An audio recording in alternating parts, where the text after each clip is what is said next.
अथ गर्भ गीता, अर्थात कहने का मतलब यह हुआ कि गर्भ गीता को हम शुरू करने जा रहे हैं। तो यह गर्भ गीता क्या है?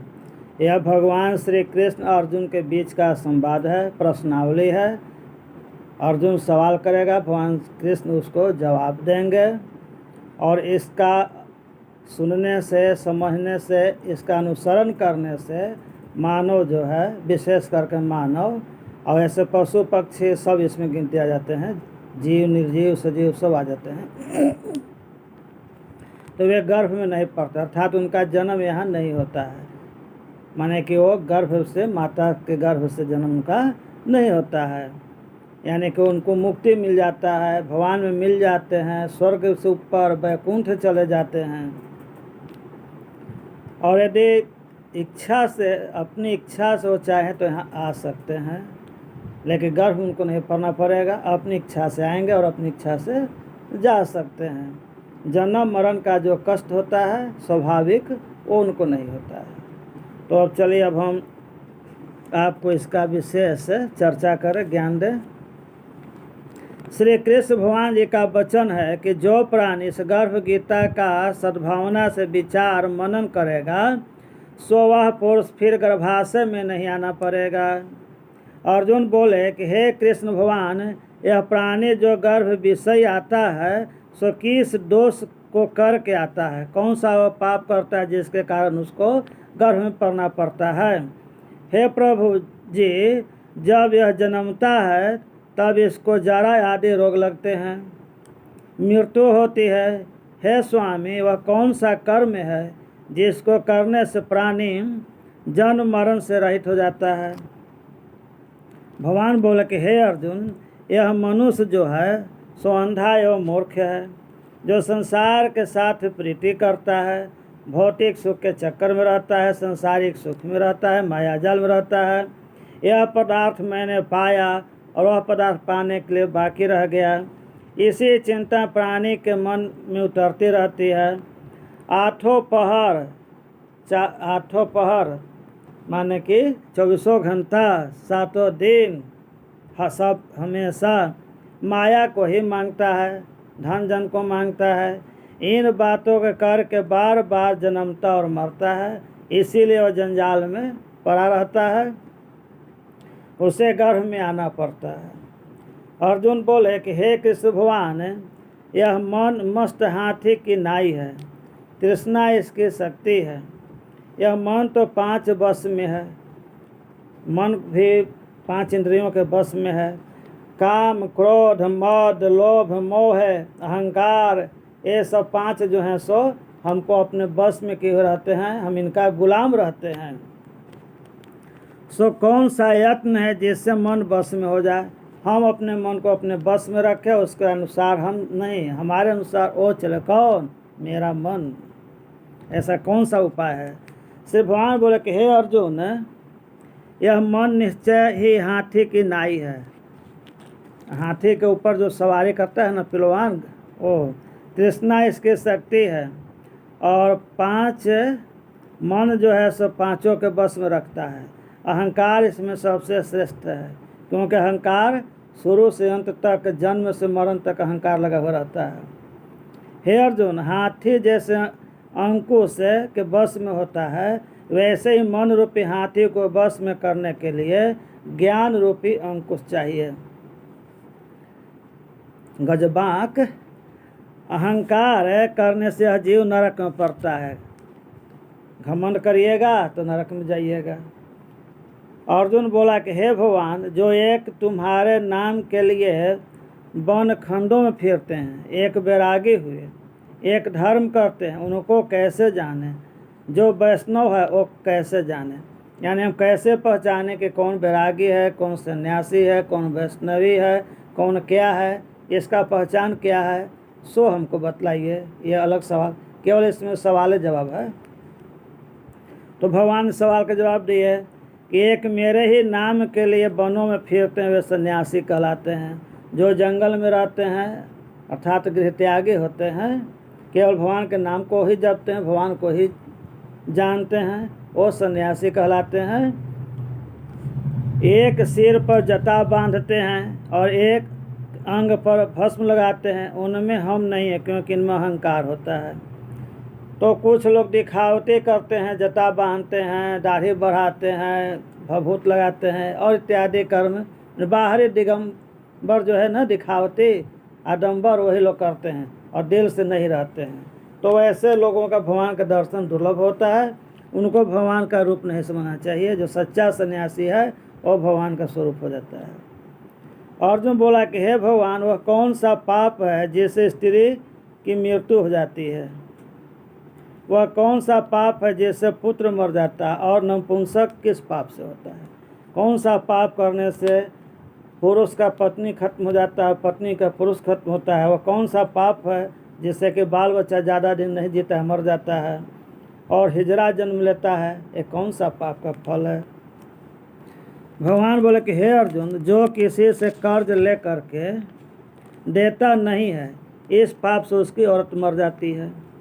और जो किसी का अमानत रखी हुई पचा लेता है, एक है कि कर्जा लेकर के नहीं दिया तो औरत उसका मर जाता है, और कोई है कि किसी का अमानत रख दिया और उसको पचा गया। कुछ काल के लिए अपना संपत्ति किसी के यहाँ लोग रख देते हैं किसी कारणवश और अमानत के रूप में, और वो व्यक्ति ऐसे उसको पचा जाता है, कहते कि ना आप हमारे यहाँ नहीं रखे हैं। तो ऐसे लोग का पुत्र जो है सो नहीं होता है या होकर के मर जाता है। जो किसी का कार्य किसी के गोचर आय पर है, वह जबानी कहे कि मैं तेरा कार्य सबसे पहले कर दूंगा और समय आने पर न करे, इस पाप से नपुंसक होता है। अर्थात आप किसी को ये वचन देते हैं कि तुम्हारे बुरे समय हम काम आएंगे, तुम्हारा सहयोग देंगे, लेकिन समय आया तो बस कहे के सब के हुआ आपन, आपन कहावे वाला केवल, यहाँ के धोखा दे देते हैं। तो ऐसे धोखेबाज लोग जो हैं सो अगले जन्म में नपुंसक होते हैं, हिजड़ा। अर्जुन वाच, अर्जुन फिर सवाल किया आगे कि हे भगवान, कौन पाप से मनुष्य हमेशा रोगी रहता है? इस तरह का चर्चा आपको गरुड़ पुराण में भी मिलेगा, थोड़ा कुछ इधर उधर अंतर होता है। तो कौन सा पाप करने से हमेशा रोगी रहते हैं? किस पाप से गदहा घर जन्म लेना पड़ता है? और स्त्री का जन्म तथा तत्तु का जन्म क्यों होता है? स्त्री घर जन्म लेना भी थोड़ा सा ऐसी माना जाता है, माने स्त्री घर में भी जा कर के और थोड़ा सा नीचे गिर जाते हैं वो लोग। ऐसे स्त्री तो देवी समान होते हैं। जन्म में क्यों कर पाता है? और बिल्ली का जन्म किस पाप से होता है? तो भगवान कहे कि हे अर्जुन, जो भी मनुष्य कन्या दान करते हैं और इस दान के मूल्य लेते हैं, वे दोषी हैं। दान के मतलब दान दे दिया सो दे दिया, अब उस पर कोई लोभ मत करिए। और चाहे तो ब्राह्मण को दिए, चाहे भिखार फकीर को दिए, चाहे किसी को दे दिया, दान कर दिया, तो फिर उस पर आपका कोई हक अधिकार नहीं रहता है। था तो उसी तरह से जब आप कन्या दान कर दिए हैं तो फिर बेटी घर के अनाप मत खाइए। और बेटी को बेच देते हैं, उसके बदले में पैसा लेते हैं, तो बेटी बेचवा कहलाते हैं, तो पाप हो जाता है। इसीलिए वे मनुष्य जो हैं सो इस जन्म में नहीं तो अगला जन्म में अवश्य आजीवन रोगी रहते हैं। जो विषय विकार के बाद से मदिरा पान करते हैं, वे टट्टू का जन्म पाते हैं। जो विषय लोग ज़्यादा होते हैं उनके लिए हुआ मदिरा पीने वाले लोग। कुछ लोग मदिरा इसलिए पीते हैं कि दवा के रूप में, दवाई के रूप में प्रयोग करते हैं। तो दवा के रूप में, दवा जैसा दवा इतना मात्रा में मदिरा का पान करते हो तो ठीक है, मान के चलो भाई रोगी है दवाई खाया, सही बात है। लेकिन उस दारू को दारू की तरह पीने लगते हैं और दूसरे अनर्थ के वास्ते, तो वो आपको गलत हो जाता है। तो टट्टू घर जन्म लेते हैं, गधे घोड़ा के जाति होता है। और जो झूठी गवाही भरते हैं वह औरत का जन्म पाते हैं, झूठा गवाही देने वाले कोर्ट कचहरी में। जो रसोई बना के पहले स्वयं भोजन कर लेती है और पीछे परमेश्वर को अर्घ दान करती है, तो बिल्ली घर जन्म पाती है। अर्थात खाना जब बनाइए तो सबसे पहले अपने मत खाइए। ऐसे विशेष करके खाना बनाने का महिला लोग करती हैं, तो उन लोगों को चाहिए कि खाना बनाने के बाद स्वयं पहले न खाए, बड़े लोगों को खिलाने के बाद खाए। नहीं तो बिल्ली घर जन्म लेती है। लोग केवल महिला के लिए नहीं, यदि कुछ पुरुष भी खाना बनाते हों तो खिला करके ही खाएं, पहले न खाएं। और जो मनुष्य अपनी झूठी वस्तु दान करते हैं तो औरत का जन्म पाते हैं, वह गुलाम औरतें होती है। माने कि झूठो मूठो के मन वचन दे दिए कि हाँ बाबा ठीक है आपको गाय दान करके देंगे, बाबा बेचारे आशा लगाए बैठे रह गए, लेकिन कुछ मिला उला नहीं। तो ऐसे लोग औरत में भी गुलामी झेलने वाला औरत घर, माने जो औरत घर उनको स्वतंत्रता नहीं रहता है, परतंत्रता रहता है, कष्ट में जिंदगी बीतता है। अर्जुन वाच, फिर अर्जुन आगे सवाल करते हैं कि हे भगवान, कोई मनुष्य को तुमने सुवर्ण दिया सो उन्होंने कौन सा पुण्य किया। कहें कि आप किसी को सोना से दम भर देते हैं, दम ऊपर से नीचे तक सोना खूब पहने हुए रहता है, अथवा कहें कि धनवान बना देते हैं। कोई मनुष्य को आपने हाथी घोड़ा रथ दे दिए, वह कौन सा पुण्य किया। किस पुण्य के कारण किसी को धनवान बना देते हैं, हाथी घोड़ा सब दे देते हैं। भगवान कहे कि हे अर्जुन, जिन्होंने स्वर्ण दान किया उसको घोड़े वाहन मिलते हैं। जो परमेश्वर के निमित्त कन्या दान करते हैं सो पुरुष का जन्म पाते हैं। यानी कि जो व्यक्ति सोना का दान करता है उसको भी इस जन्म में या अगले जन्म में सोना मिलता है, यानी खूब मात्रा मिलता है, ढेर सारा, समझे ना। लेकिन और जो कन्या दान करते हैं, अर्थात हम लोग शादी ब्याह में वर को विष्णु रूप मान करके कन्या दान कर देते हैं। तो यहाँ कहने का मतलब वही है कि जो अपने कन्या दान भगवान विष्णु के लिए किया, मैंने वर को जमाई राजा को विष्णु तुल्य समझ करके दान करके देते हैं, वो अगले जन्म में पुरुष घर जन्म अवश्य लेते हैं। पुरुष कहने के मतलब नर और मदीन मत समझिए, पुरुष का मतलब सच्चा पुरुष होता है, जो पुरुषार्थी होता है। अर्जुन वाच, हे भगवान, जिन पुरुषों के अंदर विचित्र देह है उन्होंने कौन सा पुण्य किया। किसी किसी के घर संपत्ति है, कोई विद्वान है, उन्होंने कौन सा पुण्य किया। कहीं कि कोई दिव्य शरीर लेकर के जन्म लेता है, एकदम खूब सुंदर भक एकदम गोर बढ़ता हुआ, और कोई विचित्र देह माने सामान्य मनुष्य ऊपर का शरीर सुंदरता और लंबाई चौड़ाई मोटाई सब कुछ में रहता है, देखते ही लगता है कि बढ़ रहा है, उत्तम है। ऐसा कौन सा पुण्य किया। किसी के घर पूरा संपत्ति भर देते हैं, कोई बहुत विद्वान हो जाता है, कोई धनवान हो जाता है, वो कौन सा पुण्य है। भगवान बोले कि हे अर्जुन, जिन्होंने अन्न दान किया उनका सुंदर स्वरूप हुआ। अन्न दान करने से सुंदरता की प्राप्ति होती है, इसलिए अन्न दान अवश्य कीजिए। जिन्होंने विद्या दान किया वे विद्वान होते हैं। आप यदि पढ़े लिखे हैं, ज्ञानी हैं, तो ज्ञान को बांटिए, आप अपनी विद्या को बांटिए, व्यापार न कीजिए। बांटने का मतलब दान कीजिए, विद्या दान कीजिए, तब आप भी अगले जन्म में और इस जन्म विद्वान होंगे, और आपका विद्या जो है सो फलीभूत होगा, माने काम में आवेगा। जिन्होंने संतों की सेवा की वे पुत्रवान होते हैं। तो जो संत होते हैं वो भी एक मनुष्य होते हैं हमारे आपके जैसा, लेकिन वो अच्छे विचारधारा के होते हैं, उनकी क्रियाकलाप बहुत सुंदर होता है, धार्मिक होते हैं। तो ऐसे लोगों को जो हम लोग दान करके देते हैं, उनकी सेवा सुश्रा करते हैं, इज्जत सम्मान करते हैं, उनको वंश चलता है।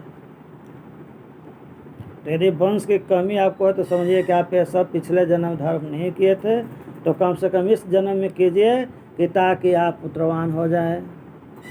अर्जुन वाच, हे भगवान, किसी को धन से प्रीति है, कोई को स्त्री से प्रीति, इसका क्या कारण समझा कहिए। एक क्या कारण है कि सब तो मुँह से की जैसे होते हैं, लेकिन कोई 99 के चक्कर में हाय धन किए रहते हैं। कुछ लोग औरतें के चक्कर में फंस रहते हैं, बीवी के गुलाम बने रहते हैं, जोरू का गुलाम रहते हैं। ऐसा क्यों होता है प्रभु, ये तो हमको बतलाइए। भगवान बोले कि हे अर्जुन, धन और स्त्री सब नाश का रूप है, मेरी भक्ति का नाश नहीं है। कहीं के सब नाशवान वस्तु है, लोग नाशवान वस्तु में ही मग्न रहते हैं। मेरी भक्ति करो, मेरा भक्ति का कभी नाश नहीं होता है, उसका फल का नाश नहीं होता है, इसलिए मेरी भक्ति करो, इन सब चीज़ों पर ध्यान मत दो। अर्जुन वाच, हे भगवान, यह राजपाट किस धर्म करने से मिलता है, विद्या कौन से धर्म से मिलती है, ये राजपाट क्यों मिलता है, कैसे मिलता है, कौन सा पुण्य करने से मिलता है। सिंहासन जोग बनता है जन्म कुंडली में, और कौन सा धर्म करने से राजा के साथ साथ विद्वान राजा हो जाए, माने धनवान और विद्वान दोनों हो जाए, ऐसा कौन सा पुण्य है।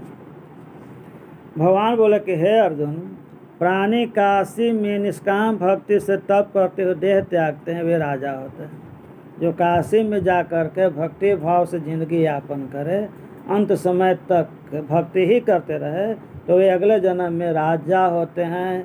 जन्म कुंडली राज सिंहासन जो बनता है और सिंहासन पर वो बैठते हैं। और जो गुरु की सेवा करते हैं वो विद्वान होते हैं। तो आप गुरु की सेवा कीजिए, इस जन्म में भी कीजिए, इस जन्म में आप विद्वान बनेंगे, और नहीं तो अगला जन्म पक्का है दम। अर्जुन वाच, हे भगवान, किसी को धन अचानक बिना किसी परिश्रम से मिलता है, उन्होंने कौन सा पुण्य किया? अर्जुन सवाल किया कि प्रभु ऐसा क्यों होता है, और कौन सा पुण्य पिछले जन्म चाहे जन्म किया जिसको जमीन के अंदर को बड़ा मोटा गगरा मिल जाता है, अचानक धन संपदा मिल जाता है, सरकारी नौकरी लग जाता है, और बहुत कुछ हो जाता है अचानक, यानी कि कुछ धर्म किया नहीं और बहुत सारा मिल गया, ऐसा क्यों होता है? तो भगवान कहे कि हे अर्जुन, जिन्होंने गुप्त दान किया उनको अचानक धन की प्राप्ति होती है, इसीलिए लोग को गुप्त दान करना चाहिए। गुप्त दान करने वाले को यह सब चीज़ मिलता है, अचानक धन प्राप्त हो जाता है, और भारी मात्रा मिलता है, जिसका अनुमान नहीं किए हो उससे भी ज़्यादा मिल जाता है। जिसने परमेश्वर का कार्य और पराया कार्य संवारा, वे मनुष्य रोग से रहित होते हैं। जो भगवान के काम किए, जो दूसरे की भलाई किए, किसी का कल्याण किए, तो वो लोग अगले जन्म में निरोगी होते हैं, और यथासंभव इस जन्म में भी रोग से मुक्त रहते हैं। अर्जुन वाच, हे भगवान, कौन पाप से अम्ली होते हैं, और कौन सा पाप से गूंगा होते हैं, और कौन पाप से कुष्ठ रोग होता है? माने कहें कि कौन सा पाप करने से प्रदर का रोग होता है, धातु छिंता का बीमारी होता है, और कौन पाप करने से गूंग, और कौन पाप से कुष्ठ रोग होता है? तो भगवान कहते हे अर्जुन, जो आदमी नीच कुल के स्त्री से गमन करते हैं सो अम्ली होते हैं, माने कि अपना से छोटा जाति की स्त्री के साथ गलत संबंध जो करते हैं, संपर्क बनाते हैं, उनको प्रदर का रोग होता है। और जो गुरु से विद्या पढ़ करके मुकुर जाते हैं, यानी गुरु से ज्ञान प्राप्त करते दक्षिणा न देते हैं, वही जो हैं सो वो गूंगा हो जाते हैं, यानी कि उनका विद्या कोई काम का नहीं रहता है। अर्थात गूंगा अगले जन्म में हो जाएंगे, इस जन्म में भी हो सकते हैं, या उनका पढ़ा हुआ विद्या काम नहीं देता था, गूंग के जैसा हो गया। जिन्होंने गौ घात किया वे कुष्ठी होते हैं, जो गौ हत्या किए, जो गौ को मारे, उनको कुष्ठ रोग होता है, इसलिए गौ हत्या से बचना चाहिए। अर्जुन वाच, हे भगवान, जिस किसी पुरुष की देह में रक्त का विकार होता है वह किसी पाप से होता है। दरिद्र किस पाप से होते हैं? किसी को खंडवायु होता है, कोई अंधे होते हैं, कोई पंगु होता है, ऐसा क्यों होता है? कौन सा पाप करने से रक्त विकार होता है, बौसीर की बीमारी, रक्त पर दर, वह किस पाप से होता है? दरिद्रता, गरीबों में गरीब दम दरिद्र हो जाता है, क्यों हो जाता है? किसी को गैस्ट्रिक की बीमारी हो जाता है, कोई अंधा हो जाता है, कोई लंगड़ा हो जाता है, सो कौन सा पाप रहित है? और कई स्त्रियां बाल विधवा होती हैं, कौन सा पाप करने से माने बाल विधवा हो जाते हैं, बचपन में ही, कम उम्र में ही विधवा दोष लग जाता है। श्री भगवान कहे कि हे अर्जुन, जो सदा क्रोधवान रहते हैं उन्हें रक्त विकार होता है। ज़्यादा जो क्रोध करते हैं ना, उनको बौसीर का बीमारी, खून निकलने का बीमारी, कुछ भी हो सकता है। जो मलिन रहते हैं वे सदा दरिद्र होते हैं, माने गंदा रहिएगा ना, शरीर में गंदगी लगाए हुए रहिएगा, साफ सुथरा नहीं रहिएगा, तो लक्ष्मी और सरस्वती आपसे रूठे रहेंगे, अर्थात आपको धन नहीं होगा, दरिद्र हो जाइएगा। इसलिए अपना घर मकान साफ सुथरा रखिए, अपना शरीर भी साफ सुथरा रखिए, और बाहरी शुद्ध सफाई के साथ साथ मन भी साफ रखिए। जो कुकर्मी ब्राह्मण को दान देते हैं उनको खंडवाई होता है। ब्राह्मण को दान दीजिए, ब्राह्मण कहने वालों जाति से ब्राह्मण नहीं, जाति के साथ साथ कर्म से भी ब्राह्मण हो, उनको दान देना चाहिए, और नहीं तो गैस्ट्रिक की बीमारी होगा, खंडवायु। जो पराय स्त्री को नंगे देखते हैं, जो गुरु की पत्नी को कुदृष्टि से देखते हैं, वो अंधे हो जाते हैं। जो पराई स्त्री, यदि कोई स्त्री नहा रही हो, नंगे हो, किसी कारणवश लाचारी में हो, गुरु के पत्नी हो, माता तुल होते हैं, उनको बुरे नज़र से देखते हैं, तो भगवान कहते जाओ तो तुमको अब आँखें नहीं रहेगा कि किसी को देखेगा, मैंने अंधा उसको बना देते हैं। जिसने गुरु और ब्राह्मण को लात मारी वो लंगड़ा हो जाते हैं। जो गाय को, गुरु को, ब्राह्मण को लाते से मारता है ना, वो लंगड़ा हो जाता है, चाहे तो जन्म हो जाए और नहीं तो अगला जन्म हो जाएगा। लकवा मारेगा, काम क्लियर। तो गुरु ब्राह्मण गौ को लात मत मारिए, तो लात खत्म हो जाएगा, न लात रहेगा न किसी को मारिएगा। जो औरत अपने पति को छोड़कर पराये पुरुष से संग करती है वो बाल विधवा होती है। तो पराई स्त्री को पराये पुरुष के प्रसंग न करना चाहिए, नहीं तो बाल विधवा होना पड़ता है। और उसी तरह से उल्टा भी समझ लीजिए पुरुष के लिए भी। अर्जुन वाच, हे भगवान तुम परम ब्रह्म हो, तुमको नमस्कार है। आगे मैं तुमको संबंधी जानता था, परंतु अब मैं आपको ईश्वर जानूंगा। अर्जुन कहा कि हम आपको तो अपने परिवार समझते, हित को तुम समझ रहे थे, सामान्य व्यक्ति समझते थे, लेकिन अब हमको ज्ञान हो गया, आप कोई साधारण मनुष्य नहीं है, आप ईश्वर हैं। हे परम ब्रह्म, गुरु दीक्षा कैसी होती, सो कृपा करके कहिए। ये बतलाए कि गुरु को दक्षिणा कैसा देना चाहिए, क्या देना चाहिए, कितना देना चाहिए, ये सब बतलाइए। श्री भगवान का कि हे अर्जुन तुम धन्य हो, तुम्हारे माता पिता भी धन्य हैं, जिनके तुम्हारे जैसे पुत्र प्राप्त हुए हैं। मैं बड़ा अच्छे कर्म से पुत्र होते हैं, और उससे भी बहुत अच्छा कर्म करने पर सुपुत्र होता है। पुत्र होना तो अच्छा बात है ये है, लेकिन सुपुत्र होना उससे बहुत बड़ा अच्छा होता है। तो सुपुत्र होने के लिए और भी ज़्यादा धर्म कार्य करना पड़ता है, नहीं तो पुत्र आपको कुपुत्र होगा और दुखदायक हो जाता है। सारे संसार का गुरु जगन्नाथ हैं, विद्या का गुरु काशी है, चारों वर्णों का गुरु सन्यासी है। कौन किसका गुरु है वो आपको बतला दिया गया। माने कि आपको गुरुमुख न भी होते हैं तो आप इन लोग को गुरु मान करके अपने अनुसार, इसमें कथनानुसार आप मुक्त हो जाइएगा। तो सारे संसार का गुरु जगन्नाथ हैं, विष्णु भगवान हो गए जगत के नाथ। विद्या का गुरु काशी है, विद्या प्राप्त करने के लिए काशी जाना पड़ता है, वो गुरु का स्थान हो गया। चारों वर्ण का गुरु सन्यासी है, जो सन्यासी जो होता है वो चारों वर्ण से ऊपर होता है, ब्राह्मण क्षत्रिय वैश्य शूद्र, और वो सबका गुरु होता है। सन्यासी उसको कहते हैं जिसने सबका त्याग करके मेरे विषय में लगाया, सो ब्राह्मण जगत गुरु है। सन्यासी उसी को कहते हैं जो गृह त्याग दिया, मैंने घर त्याग दिया, मेहरारू से लड़के सो नहीं, दिल से घर त्याग दिया, माया जाल को त्याग दिया। घर त्यागने का मतलब माया जाल को जो त्याग दिया वही सन्यासी हुआ, और माया जाल त्याग करके भक्ति भजन में मिल गया, भगवान में ध्यान लगाया, भगवान का ही नित्य रहा, वही सन्यासी हुआ। कपड़ा चाहे कैसा हो पहने, उससे कोई मतलब नहीं है।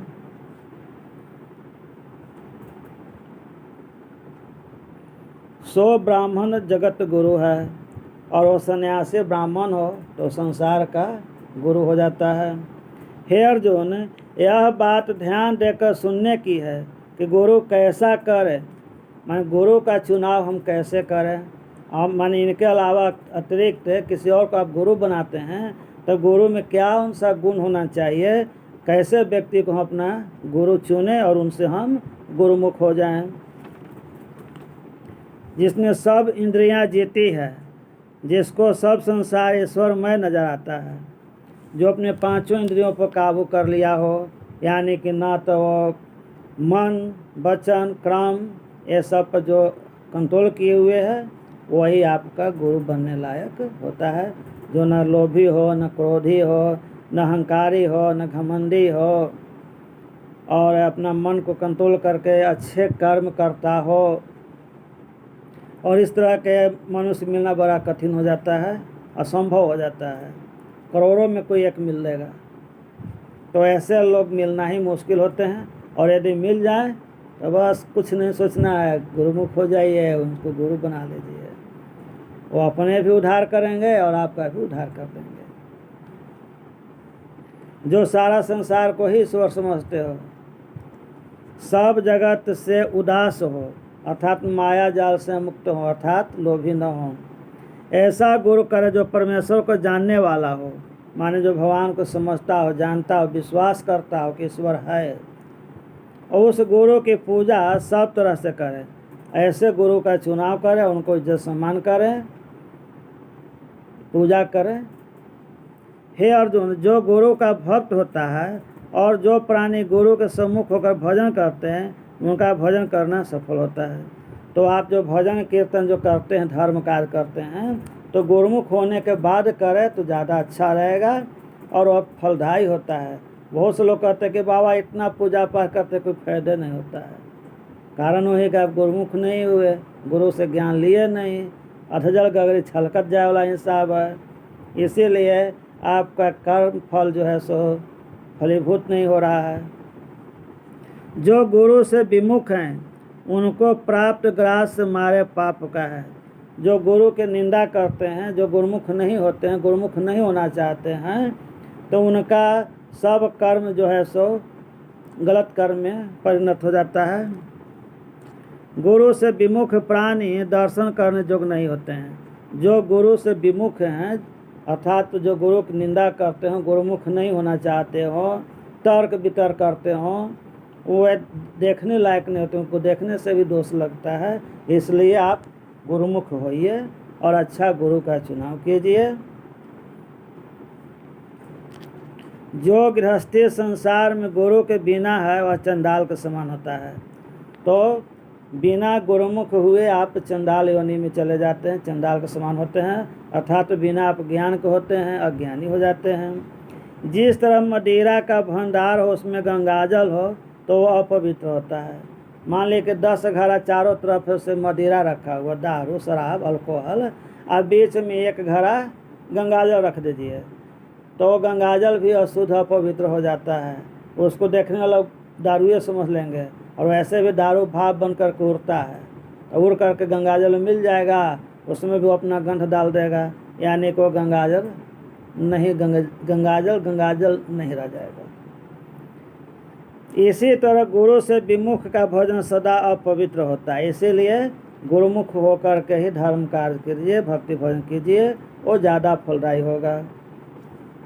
उसके हाथ का देवता भी नहीं लेते हैं, अर्थात बिना गुरुमुख हुए आप जो देवता पर भी चढ़ाते हैं वो भी देवता लोग नापसंद करते हैं। उसके सब कर्म निष्फल हो जाते हैं, सब कर्म किया हुआ बेकार होता है। कुक्कर, शुक्कर, गर्दभ, काक सब की सब योनियों में खरी खोटी योनि है, इन सब से मनुष्य होता है। तो बहुत सारे जीव हैं, पशु पक्षी प्राणी हैं, उनमें कुत्ता, सुअर, गधा, कौआ और इस तरह के जो हैं सो निम्न कोटि के जीव प्राणी में गिनती होता है। यही कारण है कि हम किसी पर क्रोध करते हैं तो उनको ये सब शब्द बोधन करके गाली देते हैं, तुम गधा है, कुत्ता है, सुअर है, अर्थात तुम आदमी हो करके वो ऐसा हो, यानी कि उनसे भी ज़्यादा खराब हो। तो गुरुमुख न होने से आपका गति वही होता है। तो यदि आप गुरुमुख न या कोई आपको कुत्ता गधा कह दे तो समझिए कि सही में कह रहा है। इन सब से वह मनुष्य जो है सो नीचे गिरा हुआ होता है। गुरु बिना गति नहीं होती, गुरु के बिना आपको मुक्ति नहीं मिलती है। वह अवश्य नरक में जाएगा, इसलिए नरक गामी लोग हो जाते हैं। गुरु दीक्षा बिना प्राणी के सब कर्म निष्फल हो जाते हैं। तो गुरु के ज्ञान के बिना सब बेकार हो जाता है, इसलिए गुरु से ज्ञान लेना जरूरी है, गुरुमुख होना जरूरी है। जो आपको नज़र में लगता है कि अमुक गुरु लायक हैं, हमको गुरु बना सकते हैं, तो पूरा सोच समझ के विचार कर करके उनको चुनाव कर लीजिए, उनसे गुरुमुख आप हो जाइए। जल्दबाजी में नहीं कि आज गुरुमुख हो गए और 10 दिन के बाद उनका निंदा करना शुरू कर दिया, ऐसे हैं वैसे हैं।